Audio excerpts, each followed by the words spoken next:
بسم اللہ الرحمن الرحیم۔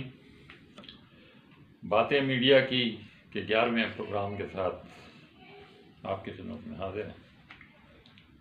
پچھلے پروگرام میں ہم نے پی ٹی وی کے بارے میں بات کی تھی اور پاکستان ٹیلی ویژن کے بعد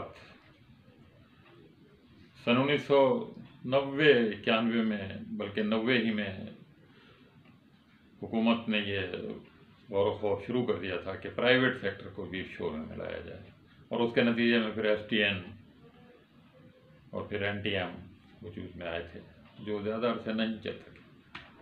بہرحال جنرل پرویز مشرف کی حکومت نے یہ فیصلہ کیا کہ اب وہ وقت آ گیا ہے کہ نجی ٹیلی ویژن اسٹیشنوں کو، نجی چینلوں کو بھی اجازت دی جائے، اور سن 2000 میں پہلا نجی ٹیلی ویژن اسٹیشن انڈس ویژن کے نام سے سامنے آیا، جو پی ٹی وی کے ایک ریٹائرڈ پروڈیوسر نے قائم کیا تھا۔ اس کے بعد اگلے ہی سال اے آر وائی گروپ نے اے آر وائی ڈیجیٹل کے نام سے اپنا چینل شروع کیا۔ پھر اگلے سال یعنی 2002 میں جیو وجود میں آ گیا، اور وہ الیکشن کا سال تھا، بہت دیکھا گیا، اور پھر آج ٹیلی ویژن آیا، پھر ہم آیا، اور اس کے بعد بے تحاشا نجی ٹیلی ویژن چینل ہمارے سامنے آئے۔ اس وقت حکومت نے بہت ہی نرم پالیسی رکھی اور ایسے قواعد و ضوابط بنائے جن سے نجی شعبے کو اس شعبے میں آنے کی ہمت ہو اور اسے کچھ کشش نظر آئے۔ پیمرا کا ادارہ اگرچہ وجود میں آیا، لیکن ایسے قوانین نہیں بن سکے جو ان اداروں کے لیے آئندہ مستقبل میں ان کو ایک عوامی مفاد یا ملک کے مفاد کو سامنے رکھتے ہوئے ان کو چلایا جا سکے۔ ظاہری بات ہے کہ جو لوگ پہلے سے صحافت کی دنیا میں موجود تھے، اخبارات کے مالک تھے، یہ ان کی ایڈورٹائزنگ ایجنسیاں تھیں، انہوں نے ہی یہ چینل قائم کیے تھے،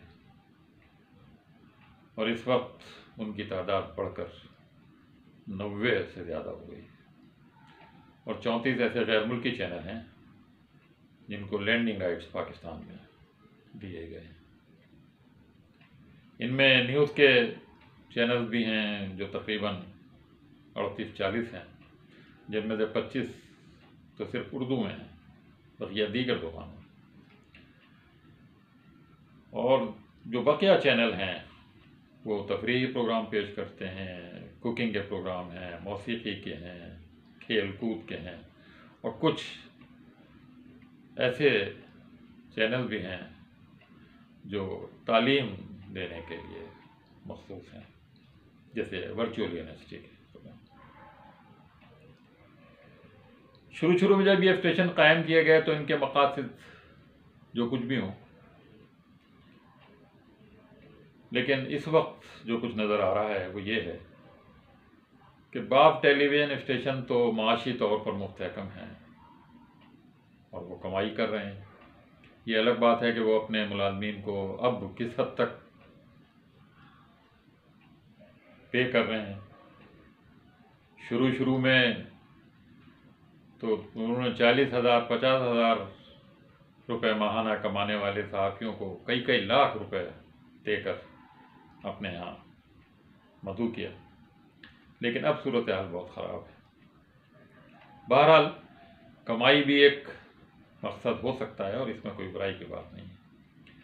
دوسرے چینل وہ ہیں جن کا مقصد کسی خاص قسم کے نظریے کی تبلیغ ہے، اس کی پروپیگیشن ہے، اور اس میں بھی کوئی برائی نہیں۔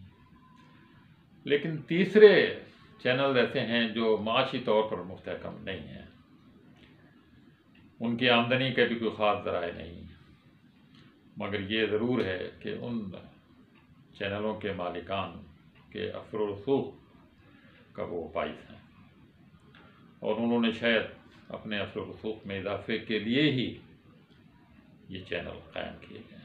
ورنہ نہ ان کا اس شعبے سے کوئی تعلق تھا. کوئی مٹھائیاں بنا رہا تھا، کوئی بیکری کا کام کر رہا تھا، کوئی سونا بیچ رہا تھا. بہرحال ان کے چینل بھی موجود ہیں. ان چینلز نے کس حد تک صحافتی اخلاق کی پابندی کی ہے اور کر رہے ہیں، اور ان کے معاشرے پر کیا اثرات ہو رہے ہیں، اس پر دو رائے ہو سکتی ہیں اور دو رائے ہیں.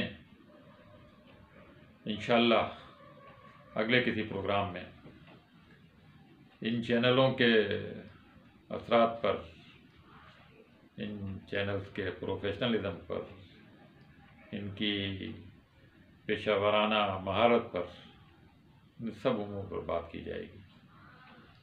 اس وقت اجازت دیجیے. اللہ حافظ.